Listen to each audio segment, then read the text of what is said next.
हाय दोस्तों, मेरा नाम है अजीत कुमार और आप लोग देख रहे हैं मेरा यूट्यूब चैनल अजूट टेक। दोस्तों, हम लोग अभी मैथ में पढ़ रहे थे बहुपद। बहुपद में हमने देख लिया था कि बहुपद किसको कहते हैं। ठीक है, बहुपद कितने प्रकार के होते हैं। ठीक है, एक पदी बहुपद, दो पदी द्विपदी बहुपद, त्रिपदी बहुपद, उससे ज़्यादा भी हो सकते हैं। ठीक है दोस्तों, उसके बाद हमने बहुपद के गुण देखे थे, जिसमें हमने गुणांक देखा। ठीक है, चर देखा किसको कहते हैं, अचर किसको कहते हैं। ठीक है, उसके बाद हमने देखा था बहुपद के घात। ठीक है, बहुपद के घात हम कैसे कहेंगे, अगर पूछ लिया हमसे बहुपद का घात क्या होता है। ठीक है, वो सब हमने देख लिया था। ठीक है दोस्तों, अब टॉपिक स्टार्ट करने से पहले यदि आप लोगों को वीडियो अच्छा लगेगा तो प्लीज़ लाइक कीजिएगा, सब्सक्राइब कीजिएगा, अपने दोस्तों में जरूर शेयर कीजिएगा। ठीक है, अगर आप लोगों को वीडियो अच्छा लग रहा है तो लाइक करना, सब्सक्राइब करना ना भूलें। ठीक है, और बाकी अपने दोस्तों में शेयर करते रहिए ताकि ज़्यादा से ज़्यादा लोगों के पास हमारा वीडियो पहुँचता रहे। आइए दोस्तों, चलते हैं, हम क्या करेंगे अब नए टॉपिक पर चलते हैं। हम लोग देखेंगे बहुपद में ही घात के आधार पर बहुपद के प्रकार। ठीक है, वैसे तुमने पद के आधार पर कह दिया था। ठीक है, कितने प्रकार के थे, 3 प्रकार के हो गए थे, उससे ज़्यादा भी प्रकार के हो सकते हैं, 4 भी प्रकार के हो सकते हैं। ठीक, अब क्या करेंगे, हम लोग घात के आधार पर पढ़ेंगे बहुपद के प्रकार, type of polynomial on the basis of power. ठीक है, पहला क्या पढ़ेंगे उसमें हम रैखिक बहुपद। रैखिक बहुपद दोस्तों उसको बोलेंगे जिसकी घात कितनी होगी, 1। ठीक है, एक घात की बहुपद को हम लोग रैखिक बहुपद कहते हैं। देखिए, जैसे हो गया यक्स प्लस 2। यक्स का मतलब होता है दोस्तों यक्स के पावर 1, क्योंकि हम लोग अलजेब्रा में 1 लिखते नहीं हैं जल्दी। ठीक है, पावर में तो यक्स पावर 1 प्लस 2 है। ठीक है, इसी प्रकार देखिए 2x का मतलब है 2x के पावर 1 प्लस 3 है। ठीक है, अब y प्लस 5 मतलब है y के पावर 1 प्लस 5 है। यहाँ पे देखिए 2x माइनस 3 है, 2x मतलब क्या हो गया, 2x का मतलब 2x पावर 1 है और -3 का -3 है ही। अब इसमें देखिए 3x का मतलब है 3x पावर 1 है और प्लस 2y का मतलब है 2y पावर 1 है और प्लस 3 तो है ही। ठीक है, देखिए सबके जो मैक्सिमम इसका जो है बहुपद को जो घात है मैक्सिमम कितनी है, 1 है। इसकी भी मैक्सिमम घात कितनी है, 1 है। इस बहुपद की भी मैक्सिमम घात कितनी है, 1 है। इस घात की भी मैक्सिमम इस बहुपद का भी मैक्सिमम घात कितना है दोस्तों, 1 है। इस बहुपद का भी मैक्सिमम घात कितना है दोस्तों, 1 है। इस बहुपद का भी देखिए जो मैक्सिमम पावर है, मैक्सिमम घात है, वो कितना है दोस्तों, अपना 1 ही है। देखिए 3x power 1 plus 2y power 1 plus 3। ठीक है, कहीं भी 1 से ज़्यादा नहीं हुआ। यदि आपको पावर 1 से ज़्यादा दिख जाता है तो रैखिक बहुपद नहीं होगा। रैखिक बहुपद होने के लिए सिर्फ जो होगा बहुपद की मैक्सिमम घात क्या होगी, 1 होगी। मतलब एक घात की बहुपद को हम लोग एक रैखिक बहुपद कहते हैं। चलिए अब दूसरा वाला देखते हैं। आइए दोस्तों देखते हैं। अब पहला हमने रैखिक बहुपद देख लिया, अब देखेंगे द्विघात बहुपद या क्वाड्रेटिक, क्या है, क्वाड्रेटिक पॉलिनोमियल। ठीक है, मतलब देखिए द्विघात का मतलब नाम से पता चल रहा है दोस्तों, द्विघात का मतलब होता है 2 घात। 2 घात की बहुपद को हम लोग क्या कहते हैं, द्विघात बहुपद कहते हैं। जिस बहुपद में मैक्सिमम घात कितना होगा, 2 होगा, उस घात को हम लोग क्या कहेंगे, द्विघात बहुपद कहेंगे। ठीक है, देखिए पहला बहुपद दिया है 2x स्क्वायर प्लस 6। देखिए इसका मैक्सिमम घात कितना है, 2 है। जिस बहुपद का मैक्सिमम घात क्या रहेगा, 2 रहेगा, उसको द्विघात बहुपद कहेंगे। ठीक है, अब इसमें भी देखिए दूसरा बहुपद दे दिया हुआ है 2x square plus 3x minus 2। ठीक है, इसमें भी देखिए बहुपद का जो है मैक्सिमम पावर है, मैक्सिमम घात है, वो क्या है दोस्तों, 2 है। 2x स्क्वायर, x स्क्वायर है। ठीक है, क्या है, x स्क्वायर है, मतलब ये भी द्विघात बहुपद है। अब देखिए 2z स्क्वायर, इसका मैक्सिमम घात क्या है, z स्क्वायर का, देखिए 2 है। z स्क्वायर मतलब घात क्या हो गया, पावर क्या हो गया, z का 2 है, मतलब इस बहुपद का भी पावर 2 है, मतलब ये भी द्विघात बहुपद है। अब देखिए अगला क्या दिया हुआ है 2z स्क्वायर प्लस 5। ठीक है, इसमें भी देखिए बहुपद का मैक्सिमम पावर, मैक्सिमम घात क्या है, 2 है। ठीक है, ये भी क्या हो गया, द्विघात बहुपद हो गया। अब यहाँ देखिए 3y square minus 2y plus 6। इसमें भी देखिए y का मैक्सिमम घात कितना है, 2 है, इसलिए क्या हो जाएगा, ये भी द्विघात बहुपद हो जाएगा। द्विघात बहुपद का पहचानने का सबसे सिंपल तरीका रहेगा दोस्तों, जिस बहुपद का मैक्सिमम पावर 2 रहेगा उसको हम लोग द्विघात बहुपद कहेंगे। ठीक है, ये समझ गए आप लोग। चलिए देखते हैं त्रिघात बहुपद या क्यूबिक पॉलिनोमियल। ठीक है, 3 घात, देखिए त्रिघात मतलब समझ में आ रहा है, नाम से ही पता चल रहा है, याद करने की कोई ज़रूरत ही नहीं पड़ेगी आप लोगों को, बस नाम याद रहेगा पता चल जाएगा कौन सा बहुपद है। रैखिक में एक घात का, द्विघात में दो घात, त्रिघात में तीन घात। ठीक है, सिंपल बात है। तो त्रिघात का मतलब क्या हो गया है, त्रिघात बहुपद किसको कहेंगे, तीन घात का बहुपद त्रिघात बहुपद कहलाता है। सिंपल सा लैंग्वेज में सिंपल सी बात है। अब देखिए एग्जाम्पल में जैसे दे दिया है यक्स क्यूब -2। देखिए यक्स क्यूब मतलब देखिए तीन घात है, यक्स घात कितना है, 3 है। मतलब इस बहुपद का मैक्सिमम घात कितना है दोस्तों, 3 है। तो क्या हो गया, त्रिघात बहुपद हो गया। यहाँ देखिए 3 - वाई क्यूब, 3 माइनस क्या हो गया, वाई क्यूब। यहाँ देखिए वाई का मैक्सिमम पावर कितना है, मैक्सिमम घात कितना है, 3 है। मतलब क्या हो गया, ये त्रिघात बहुपद हो गया। यहाँ देखिए 3x cube -2x² plus x -1। इसमें भी आपसे पूछा जाए दोस्तों मैक्सिमम घात कितनी है, जो बहुपद की मैक्सिमम घात कितनी है, 3 है। देखिए यहाँ x⁻1 है, यहाँ x⁻2 है, यहाँ x⁻3 है। मतलब मैक्सिमम जो घात है, मैक्सिमम जो पावर है बहुपद की इसकी क्या है, 3 है। तो क्या हो जाएगा, ये त्रिघात बहुपद हो जाएगा। ठीक है दोस्तों, आइए अभी हम लोग देख लेते हैं द्विघात बहुपद और त्रिघात बहुपद के क्या होते हैं। नॉर्मल से वो क्या होता है पूरा, या तो आप नॉर्मल से कह लीजिए या तो कह लीजिए व्यापक। ठीक है, जो व्यापक रूप होता है वो क्या होता है, देखिए द्विघात बहुपद के लिए होता है दोस्तों ax² plus bx plus c। ठीक है दोस्तों, जहाँ a व b क्या है, गुणांक है। देखिए यक्स के साथ गुणा में है, हमने कल बताया था जो यक्स के साथ गुणा में रहते हैं वो क्या होते हैं, गुणांक होते हैं। क्या होते हैं, गुणांक होते हैं। ठीक है, ये दोनों तो गुणांक हैं, लेकिन किसके किसके गुणांक हैं, जो a रहेगा वो x² का गुणांक है। ठीक है, ये भी कोई फिक्स रहेगा, कुछ गुणांक रहेगा। जो b रहेगा वो किसका रहेगा, यक्स का गुणांक। आप लोगों को ये सब याद रखना पड़ेगा। ठीक है, तभी आप लोग क्वेश्चन कर पाएंगे, नहीं तो नहीं कर पाएंगे। अब देखिए c जो है, c ये अचर है या कांस्टेंट है, ठीक है, या स्थिर है। ठीक है, इसको क्या लिखेंगे, अचर, अचर लिख लीजिए या कांस्टेंट लिख लीजिए। क्या लिखेंगे, कांस्टेंट। ठीक है, बाकी जो गुणांक लिखे हैं क्या होगा, फैक्टर लिख लीजिए, आप लोगों को अगर नहीं पता हो तो हिंदी में। ठीक है, इंग्लिश में क्या होगा, फैक्टर हो जाएगा। मतलब देखिए इसका व्यापक रूप हो गया द्विघात समीकरण का, क्या हो गया, ax² plus bx plus c हो गया। ठीक है, द्विघात बहुपद कर लीजिए, तो द्विघात समीकरण भी इसको बोलते हैं, बाद में बोलेंगे हम लोग।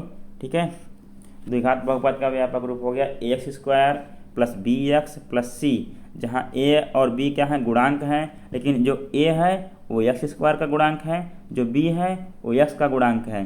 ठीक है, c क्या है, अचर है। इन तीनों से मिलके, चारों से मिलके क्या बन जाएगा, अब हमारा द्विघात बहुपद बन जाएगा। देखिए a फिर x² याद रखना है प्लस bx प्लस c, बस इतना ही याद रखना है। ये क्या है, द्विघात बहुपद का व्यापक रूप है। अभी आइए इसी प्रकार देख लेते हैं हम लोग तीन घात रूप का व्यापक रूप क्या होता है, त्रिघात का व्यापक रूप। तो देखिए दोस्तों, त्रिघात बहुपद का व्यापक रूप क्या होता है, ax³ plus bx² plus cx plus d। ये क्या होता है, अपना त्रिघात बहुपद का व्यापक रूप होता है दोस्तों। इसको भी आप लोग याद रखिएगा, या त्रिघात समीकरण। ये क्या होगा, बाद में जब अभी समीकरण को हल करेंगे ये सब क्या होंगे, हमको सहायक होंगे हल करने में। ठीक है, इसलिए आप लोगों को बता रहे हैं। अब देखिए यहाँ भी क्या है, a b c सब क्या है, गुणांक हैं या तो फैक्टर हैं। ठीक है, लेकिन बस हमको ये ध्यान रखना पड़ेगा। देखिए ax³ है, तो x³ का गुणांक क्या हो जाएगा, a है। ठीक है, a बराबर देखिए हम ले लिया, ये क्या है, x³ का गुणांक है। ठीक है, यहाँ देखिए bx² है, x² के साथ क्या लगा हुआ है, ठीक है, x² के साथ क्या लगा हुआ है, b लगा हुआ है, तो b क्या हो जाएगा, x² का गुणांक हो जाएगा। देखिए cx, x के साथ क्या लगा हुआ है, c लगा हुआ है, c क्या हो जाएगा, x का गुणांक हो जाएगा। और d देखिए कुछ नहीं इसके साथ, क्या है, अपना अचर है या कांस्टेंट है। ठीक है, एक वह क्या हो गया, x³ का फैक्टर हो गया, b x² का फैक्टर, c x का फैक्टर। ठीक है, जो जिसके साथ लगा रहेगा, देखिए यहाँ पे x³ के साथ क्या लगा हुआ है, बस x³ अपना निकाल दीजिए, जो बचेगा उसका गुणांक हो गया।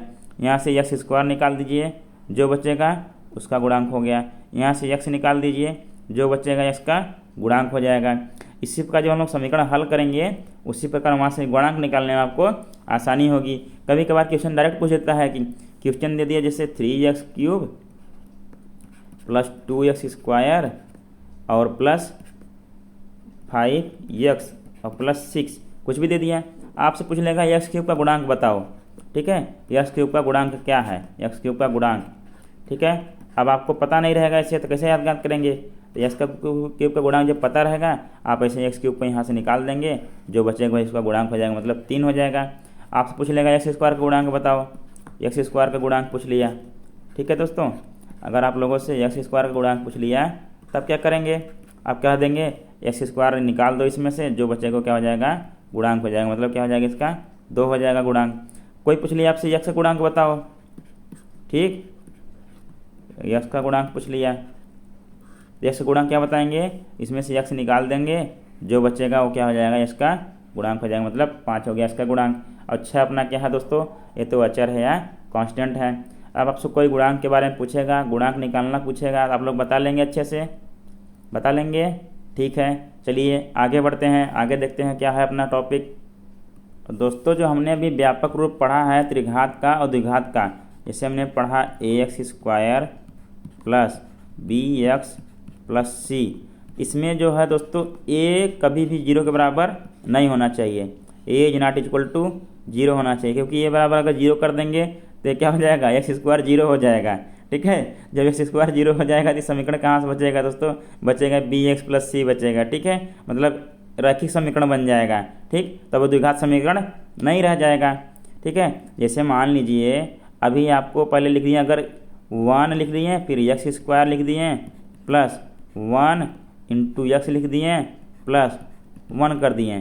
ठीक है, मतलब इसका कि मतलब हो गया समीकरण हमारा x² प्लस x प्लस 1। ठीक है, अब पूछें x² का गुणांक क्या हो जाएगा, यहाँ क्या होगा, 1 हम लोग बीजगणित में लिखते हैं ना, यहाँ देखिए लिखे हुए हैं, x² का गुणांक क्या हो जाएगा, तब 1 हो जाएगा, और x का गुणांक क्या हो जाएगा, ये भी 1 हो जाएगा। अब पूछे अचर या कांस्टेंट पूछे c बराबर, तो ये भी 1 हो जाएगा। अब दोस्तों हम आपसे पूछें जो हमारा ax² है, a बराबर b बराबर c बने तीनों में रख दिया। ठीक है, लेकिन अगर हम मान लें कि a बराबर 0 मान लें हम यहाँ पे, ठीक है, a बराबर अगर 0 मान लेंगे तब देखिए क्या हो जाएगा, 0 इंटू x²। ठीक है, और b बराबर मान लें 2 है और c बराबर 3 है, तो 0 इंटू x² और प्लस है प्लस b के स्थान पे है 2। ठीक है, 2 इंटू x और प्लस c के स्थान पे क्या है, 3 है। अब 0 के x में गुणा करेंगे दोस्तों 0 हो जाएगा, प्लस 2x प्लस 3 हो गया। मतलब देखिए द्विघात समीकरण कहाँ रह गया, ये तो एक घात का समीकरण हो गया, मतलब क्या हो गया, गलत हो गया। मतलब किसी भी कंडीशन में a बराबर 0 नहीं होना चाहिए, b बराबर 0 हो जाए, c बराबर 0 हो जाए, सब चलेगा, b और c दोनों 0 हो जाए तब पर भी चलेगा, लेकिन क्या होना चाहिए, a बराबर 0 नहीं होना चाहिए। बस एक चीज़ का ध्यान रखना है, a बराबर 0 नहीं होगा तभी तो द्विघात समीकरण रहेगा हमारा। जब तक द्विघात समीकरण नहीं रहेगा उसका रूल कहाँ से लगेगा, कुछ भी नहीं लगेगा। मतलब बस a बराबर 0 नहीं होना है किसी भी कीमत पर, कुछ भी हो जाए a बराबर 0 कभी नहीं होना है, तो a is not equal to 0 है। ठीक है, अब इसी प्रकार दोस्तों देखेंगे त्रिघात समीकरण में भी, हमने त्रिघात समीकरण या त्रिघात बहुपद देखा, इसका व्यापक रूप ax³ plus bx² plus cx plus d। अब इसमें भी क्या होना चाहिए, a is not equal to 0 होना चाहिए, कभी भी 0 के बराबर नहीं होना चाहिए। अब इसमें भी क्यों नहीं होना चाहिए दोस्तों, जब यहाँ a बराबर 0 अगर रख देंगे समीकरण में तो x³ वाला घात रह ही नहीं जाएगा, समीकरण रह ही नहीं जाएगा, बहुपद किसका हो जाएगा, द्विघात बहुपद हो जाएगा। मतलब हम जो कर रहे थे वही गलत हो गया। ठीक है, त्रिघात बहुपद होने के लिए a का कुछ मान होना चाहिए 0 से बड़ा, ठीक है, या 0 से छोटा, लेकिन 0 नहीं होना चाहिए। ठीक है, 0 कभी भी नहीं होना चाहिए। इसमें भी देखिए मान लीजिए जैसे हम रख देते हैं यहाँ a बराबर 0, b बराबर 3, c बराबर 2 और d बराबर 6, तो हमारा समीकरण देखिए क्या हो जाएगा। अब a बराबर 0 है तो ये क्या रखेंगे, 0 इंटू x³, ठीक है, प्लस b के स्थान पर क्या है, 3 है, इंटू अब देखिए x² था, x² लिख लेंगे, प्लस c के स्थान पर क्या है, 2 इंटू x, तो x लिख ही लेंगे, प्लस d के स्थान पर क्या है, 6 है। अब जीरो में एक्स का एक्स क्यूब का गुणा करेंगे तो जीरो आ जाएगा ना दोस्तों, प्लस क्या हो गया 3x² हो जाएगा प्लस 2x प्लस 6। ठीक है, समीकरण हमारा आ गया तब मेन वाला जो बहुपद आ गया 3x² प्लस 2x प्लस 6। अब देखिए आप लोग बताइए, क्या यह त्रिघात बहुपद रह गया? नहीं रह गया ना। क्यों? हम तो पढ़ रहे थे त्रिघात बहुपद। जब त्रिघात बहुपद रह ही नहीं गया तो पढ़ के क्या करेंगे, मतलब गलत कर दिए हम लोग। तो मतलब जब a is not equal to 0 होना चाहिए तभी हमारा त्रिघात बहुपद होगा। a is not equal to हमेशा 0 होना चाहिए, चाहे b c d कुछ भी 0 कर दो। ठीक है, a बराबर 0 कभी नहीं होना है। मान लीजिए a बराबर 3 ले लेते हैं, अब b बराबर 2 ले लेते हैं, c बराबर 4 ले लेते हैं और d बराबर क्या लेते हैं दोस्तों 10। तब देखते हैं समीकरण क्या आ जाएगा। अब देखिए इसमें मान रखेंगे हम लोग। ठीक है, a के स्थान पे क्या है 3 है, तो 3 इंटू x³। अब देखिए प्लस है, प्लस लगा लिए। फिर bx² है तो b का मान कितना है 2 इंटू x² का मान वैसे x² रखेंगे, x² तो लिखना ही है प्लस। अब देखिए cx है, c का मान कितना है 4 और फिर इंटू क्या हो जाएगा x और फिर प्लस d का मान कितना है 10। हमारा बहुपद बनकर तैयार हो गया, समीकरण तैयार हो गया।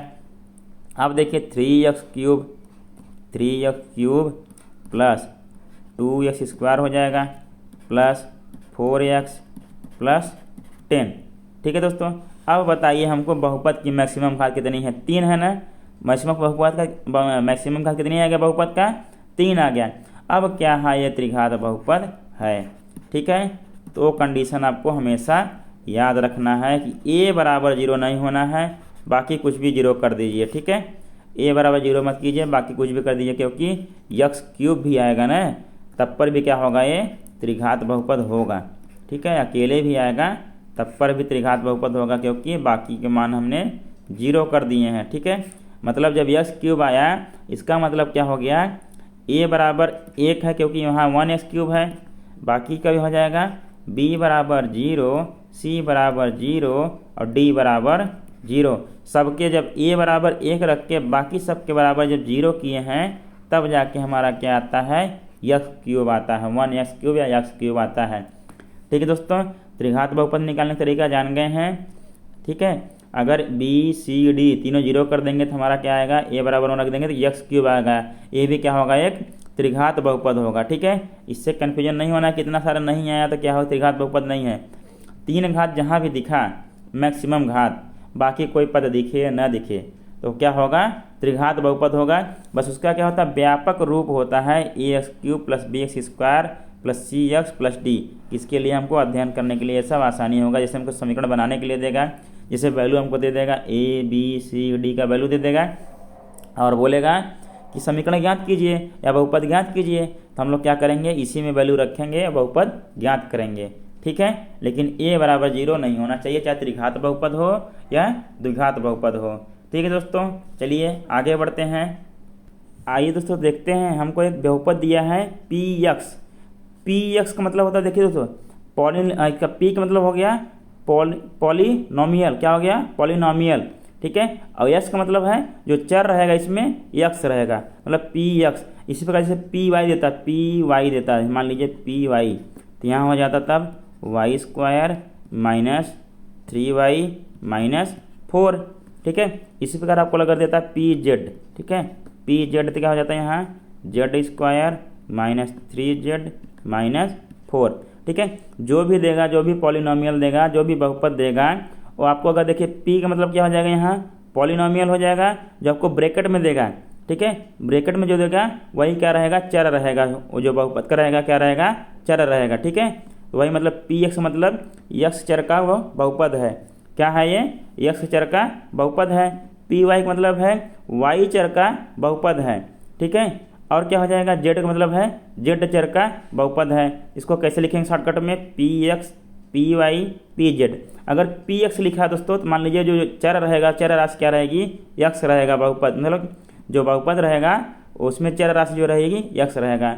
यदि py दिया हुआ है तब जो बहुपद रहेगा, ठीक है दोस्तों, उसमें चर राशि क्या रहेगी, y रहेगा। यदि pz दिया हुआ तो उसमें जो चर राशि रहेगा तब क्या रहेगा, z रहेगा। ठीक है, इतना समझ में आ गया। जो px लिखेंगे तब लोग समझ जाएंगे, मतलब चर क्या है, यक्स है, और पी तो बहुपद जानते हैं, यक्स चर का बहुपद। पी यक्स का मतलब हो जाएगा, देखिए हम लिख देते हैं आपको, पी यक्स का मतलब हो जाएगा यक्स चर का बहुपद, यक्स चर का बहुपद। ठीक है, इसका मतलब होता है, शॉर्टकट में लिखेंगे हम लोग तो, और पी वाई लिखा है तो मतलब लिखेंगे वाई चर का। ठीक है, क्या लिखेंगे दोस्तों, वाई चर का बहुपद, वाई चर का बहुपद। चर का बहुपद है, चोर का बहुपद मत लिख दीजिए, आप लोग कहेंगे वाई चोर का बहुपद। ठीक है, वाई चोर का बहुपद नहीं है, वाई चर का बहुपद है। पी जेड लिखा है, क्या हो जाएगा, जेड चर का, जेड चोर का नहीं। ठीक है, चोर नहीं लिखेंगे कभी भी, चोर लिखेंगे चोर हो जाएगा बेचारा, जेड चोर का बहुपद हो गया। ठीक है, तो चलिए जेड चोर का हो गया, जेड चर का हो गया, जेड चर का बहुपद हो गया। समझ गए आप लोग इतना। चलिए हम लोग क्या करेंगे, अब इस बहुपद पर विचार करते हैं।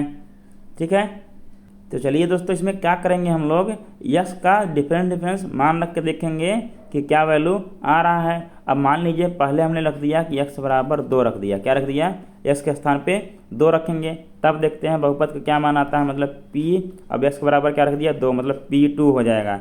ठीक है, अब बराबर देखिए x के स्थान पे 2 रखना है, x स्क्वायर है मतलब 2 का स्क्वायर।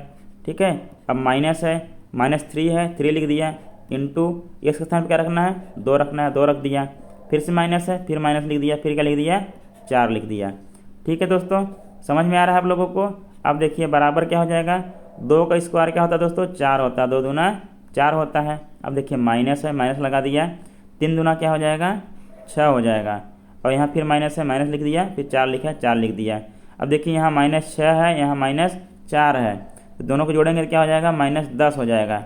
ठीक है, मतलब 4 - 10, क्योंकि दोस्तों जब समान चिन्ह रहते हैं तो जुड़ जाते हैं, लेकिन जो चिन्ह रहेगा वही रहेगा। तो माइनस माइनस दोनों था, जुड़ गया, और चिन्ह माइनस था, माइनस रह गया। अब देखिए 10, 4 क्या है, छोटा है, 10 बड़ा है, लेकिन चिन्ह किसका बड़ा है, माइनस है 10 का, तो जिसका चिन्ह बड़ा रहेगा वही आएगा। अब देखिए बराबर क्या हो जाएगा, 10 में से 4 जाएगा, 6 आएगा, लेकिन देखिए 4 छोटा था, 10 बड़ा था, चिन्ह किसका बड़ा था, हो गया 10 का, मतलब माइनस आ गया यहाँ। ठीक है, माइनस क्या आ गया, 6, मतलब दोस्तों P2 क्या आ गया, 6 आ गया। मतलब जब हमने x बराबर 2 रखा तो हमारा वैल्यू कितना आया, जो बहुपद का वैल्यू कितना आया दोस्तों, 6 आया, -6 आया। यही क्या कहलाएगा, x बराबर 2 का मान कहलाता है। जैसे x बराबर 2 रखेंगे तो इसका बहुपद का मान कहलाएगा, इस बहुपद का कितना मान आया। ठीक है, आइए दोस्तों देखते हैं अब क्या करते हैं, x बराबर 0 रख के देख लेते हैं क्या आता है। x बराबर 0 रख दिए, तब क्या हो जाएगा, p यहाँ 0 हो जाएगा, p0 बराबर क्या हो जाएगी, x बराबर 0 रखना है, क्या रखेंगे, 0 का स्क्वायर। ठीक है, -3 × 0, फिर माइनस क्या हो जाएगा, 4। दोस्तों 0 की स्क्वायर करेंगे 0 आएगा, फिर -3 में 0 गुणा करेंगे तो 0 हो जाएगा, -0, फिर -4, बराबर क्या आ गया, मतलब -4 आ गया। मतलब जब x की वैल्यू मैंने 0 रख दिया तो क्या आ गया, हमारा बहुपद का मान -4 आ गया। ठीक है, अब आइए देखते हैं एक और रख देखते हैं, x बराबर -1 रख के देखते हैं, क्या रखते हैं, -1। ठीक है, यहाँ p क्या हो जाएगा, p -1 हो जाएगा तब। अब देखिए बराबर क्या हो जाएगा, अब देखिए x के स्थान पे क्या रखना है हमको, -1 रखना है, यहाँ लिखेंगे -1 का स्क्वायर, फिर -3 पहले से है, 3 -3 लिख लीजिए, इंटू x के स्थान पे -1 रखना था, हमने लिख दिया ब्रैकेट में -1, फिर माइनस है, माइनस लगा दिया, -4 था, 4 लिख दिया ऐसे ही। अब देखिए क्या हो जाएगा दोस्तों तब, अब देखिए -1 का स्क्वायर करेंगे क्या हो जाएगा, तो 1 आता है, +1 आ जाता है। क्यों, देखिए यहाँ कैसे लिखेंगे, ये किस स्क्वायर होता है, तो -1 इंटू क्या लिखेंगे, फिर -1।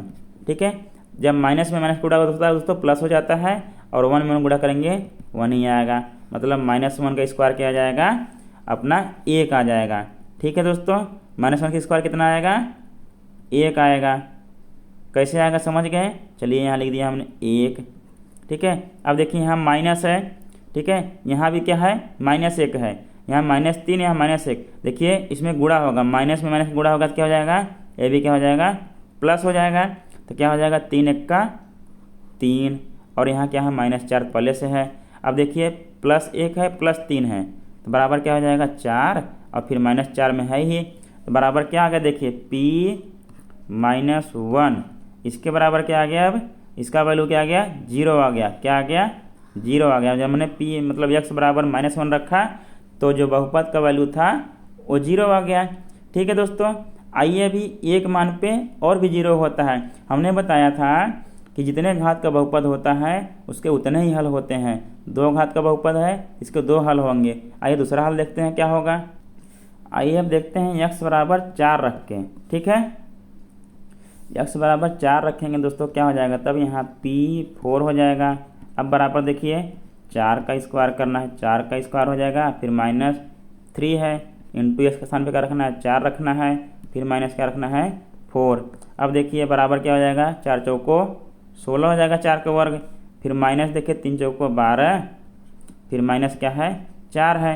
अब देखिए दोस्तों 16 तो लिख लिया ऐसे ही, -12 और -4 क्या हो जाएगा, -16 हो जाएगा। ठीक है, मतलब क्या हो गया, P4 क्या आ गया, 0। जब p बराबर 4 रखा, मतलब x बराबर 4 रखा तो P4 हमारा क्या आ गया दोस्तों, 0 आ गया। ठीक है, P4 क्या आ गया हमारा, 0 आ गया। ये तो हो गया क्या कहते हैं इसको, प्रतिस्थापन विधि कहते हैं। जिसे प्रतिस्थापन विधि x का मान निकालना हो तब कहते हैं। मतलब हमारा देखिए इस समीकरण का मान क्या है, x बराबर तो हमने क्या लिया था, -1। ठीक है, अब x बराबर क्या लिया, 4 लिया। ठीक है, मतलब इस पे क्या हो रहा है, जो अपना समीकरण या जो बहुपद है उसका मान क्या हो रहा है, 0 होगा। तो यही क्या कहलाएगा, बहुपद का शून्यक कह लीजिए, तो बहुपद का हल कहलाता है। ठीक है, ठीक है दोस्तों, मतलब जो x बराबर -1 है और जो 4 है, मतलब -1 और 4 जो ये बहुपद है, बहुपद का क्या कहलाएगा, शून्यक कहलाएगा। ठीक है, यही क्या कहलाता है, शून्यक। शून्यक मतलब यही बहुपद के मान को 0 कर रहा है, यही बहुपद का हल है। ठीक है दोस्तों, और कुछ नहीं है, पर कन्फ्यूज होने की ज़रूरत नहीं है। ठीक है, इतना समझ में आ गया। अब देखिए हमने कक्षा 9 में पिछली क्लास में हमने पढ़ा था जैसे कोई समीकरण दिया हो, मान लीजिए 3x + 2 दिया है। ठीक है, या तो कोई बहुपद दिया है 3x + 2। ठीक, अब इसको हमको कहना पड़े कि हल कीजिए और इसका शून्य ज्ञात कीजिए। शून्य ज्ञात करने के लिए क्या करते थे, जैसे हमने P0 किया, मतलब P बराबर Px बराबर जो होना चाहिए वो 0 आना चाहिए। ठीक है, हमने पहले लिखा हुआ था, मान लीजिए Px लिखा हुआ था। ठीक है, हमने लिखा था Px बराबर 3x + 2 लिखा हुआ था। तो शून्य ज्ञात करने के लिए क्या होना पड़ेगा, मतलब Px हमारा 0 होना चाहिए। जो हमने भी देखा था Px की वैल्यू 0 आ रही थी, किस पे किस पे, -1 पे, -4 पे, -1 पे और 4 पे 0 आई थी। तो हमारा शून्य निकालने के लिए क्या होना चाहिए, Px 0 होना चाहिए, मतलब इसका 0 बराबर 3x + 2 हो गया। ठीक है, ये रैखिक बहुपद है। ठीक, अब देखिए 2 को इधर लाएंगे, इधर 0 है तो 2 को इधर लाएंगे, तो +2 है तो -2 हो जाएगा, -2 = 3x हो गया। ठीक है, अब देखिए x का मान निकालना, हमको x का मान निकालेंगे तो क्या करेंगे, 3 को इधर लाएंगे तो गुणा में क्या हो जाएगा, भाग में हो जाएगा, मतलब -2/3 हो जाएगा, बराबर क्या हो गया, x। ठीक है, मतलब x बराबर क्या आ गया हमारा, -2/3 आ गया। ठीक है दोस्तों, देखिए जब x बराबर 3 आ गया, और देखिए रैखिक बहुपद का जो क्लास 9 में पढ़े थे तो उसका व्यापक रूप होता है ax + b। ठीक है, अब देखिए जो शून्य का आया है इसको क्या कर सकते हैं, 2b है ना, यहाँ पे देखिए b के बराबर क्या है, यहाँ देखिए ax बराबर 3x + 2, इसमें a बराबर देखिए क्या दिया हुआ है, 3, और b बराबर दिया हुआ है 2। ठीक है, अब देखिए मतलब जो हमारा शून्य का आ रहा है, क्या है, शून्य का आ रहा है, जो बहुपद दे रहा है उसके गुणांक के संबंध है कि नहीं है, संबंध है ना। देखिए b 2 ऊपर है, ठीक, 3 नीचे है, b/a, मतलब हमको अगर रैखिक बहुपद का शून्यक निकालना हो तो शून्यक बराबर हम लोग लिख सकते हैं। ठीक है, शून्यक बराबर लिख सकते हैं माइनस देखिए क्या है, अचर पद है। ठीक है, b अचर अपान क्या है x का गुणांक, मतलब x का गुणांक क्या है, a, x का गुणांक। ठीक है, मतलब क्या है, a है। अब यहीं देखिए क्या हो जाएगा तब -b/a। अगर शून्य को मान लीजिए हमने क्या मान लिया, k मान लिया, तो k बराबर क्या है तब -b/a। ठीक है, समझ में आया, ये कहाँ से आ गया, k बराबर क्या आ गया, -b/a। आइए इसी प्रकार हम लोग क्या करेंगे, अब द्विघात वाले में देखेंगे। किसमें देखेंगे, द्विघात समीकरण में देखेंगे। जब इसमें भी क्या है, देखिए देखिए देखिए दोस्तों, जब रैखिक बहुपद में संबंध है किसमें, शून्य का, जो शून्यक आ रहा है उसके अचर पद और उसके गुणांक में, ठीक है, जो भी गुणांक है x का उसमें संबंध है, तो द्विघात बहुपद में भी, द्विघात समीकरण में भी इसके क्या होंगे, अचर जो होगा, अचर पद जो होगा और जो उसका गुणांक होगा x का, x स्क्वायर का गुणांक होगा, वो भी एक दूसरे से क्या होंगे, संबंधित होंगे। आइए उनका वैल्यू देखते हैं क्या होता है, कैसे होता है। तो आइए दोस्तों, हमने समीकरण जो हल किया था उसको देखते हैं। देखिए पी एक्स बराबर क्या दिया हुआ है, x square minus 3x minus 4 दिया हुआ था। इसको शून्य क्या क्या आए थे, एक आया था -1, एक क्या आया था 4 आया था। अगर हम शून्यकों का दोस्तों योग निकालें, क्या निकालें, योग निकालें, तो क्या हो जाएगा, देखिए शून्यकों का योग, शून्यकों का योग निकालें, ठीक है, तब क्या हो जाएगा, देखिए योग निकालेंगे 4 फिर प्लस क्या हो जाएगा -1, ठीक है, 4 प्लस -1, अब माइनस में प्लस का गुणा होगा तो माइनस हो जाएगा, 4 - 1 बराबर कितना आया, 3 आया। क्या आया यहाँ पे, 3 आया। अब देखिएगा शून्यकों का योग हम लिखना चाहें तो क्या लिख सकते हैं, देखिए लिख सकते हैं माइनस में क्या लिख सकते हैं, b, ठीक है, अपान a, कहाँ से, ax square plus bx plus c से, ठीक है। आइए अब देखते हैं कैसे लिख सकते हैं। a बराबर कितना होगा, जैसे अब देखिए क्या है, इसको पहले हटा दीजिए, ठीक है। अब देखिए 3 आया है, 3 आया कैसे, देखिए यहाँ क्या है, -3 है, क्या है, -3 है, मतलब पहले लिखते हैं b का गुणांक लिखा होगा, ठीक है, यहाँ b का गुणांक लिख सकते हैं हम लोग, b का गुणांक और बटे क्या लिखेंगे, एक्स स्क्वायर का गुणांक, एक्स स्क्वायर का गुणांक, ठीक है।